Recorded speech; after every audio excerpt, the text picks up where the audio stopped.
കാക്കയുടെ ദുഃഖവും കാക്ക തരുന്ന ഒരു ഗുണപാഠവും നമ്മുടെ ജീവിതത്തോട് കൂട്ടിച്ചേർക്കുവാനുണ്ട്, ചേർത്ത് വായിക്കുവാനുണ്ട്. കാക്ക കറുപ്പായതുകൊണ്ട് പലയിടത്തും അവഗണിക്കുന്നു. അതിനെ പല പക്ഷികളും തള്ളിപ്പറയുന്നു.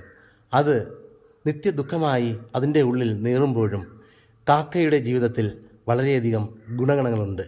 അതിൻ്റെ നിറത്തിനോ ഭംഗിക്കോ അപ്പുറം കാക്കയുടെ സ്വഭാവം നൽകുന്ന വളരെ ഭംഗിയുള്ള മനോഹരമായിരിക്കുന്ന ഒരു ജീവിത യാഥാർത്ഥ്യമാണ് മറ്റുള്ളവർക്ക് പരോപകാരവും ശുചികാരിയും ജീവിതത്തിൽ ആഹാരം ഒരുമിച്ച് കഴിക്കാതെ അത് മറ്റുള്ളവരെ കൂടെ കൂട്ടിച്ചേർത്ത് സന്തോഷമായി ആഹാരം പങ്കുവയ്ക്കുന്നു എന്നുള്ളത്.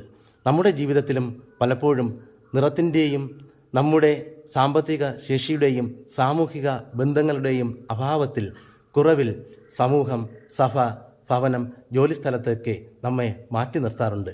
പക്ഷേ നമ്മുടെ ഉള്ളിൽ നിന്ന് വരുന്ന സ്നേഹത്തിൻ്റെയും കരുണയുടെയും അനുകമ്പയുടേതുമായിരിക്കുന്ന നല്ല ഗുണങ്ങൾ മറ്റുള്ളവർക്ക് പകർന്നു നൽകുന്നു എങ്കിൽ തീർച്ചയായും നമ്മുടെ കുറവുകളെ മറന്ന് മറ്റുള്ളവർ നമ്മെ സ്നേഹിക്കാനും ആദരിക്കാനും കൂടെ ചേർത്ത് നിർത്തി നമുക്ക് എപ്പോഴും തണലാകുവാനും എല്ലാവരും ഉണ്ടാകും.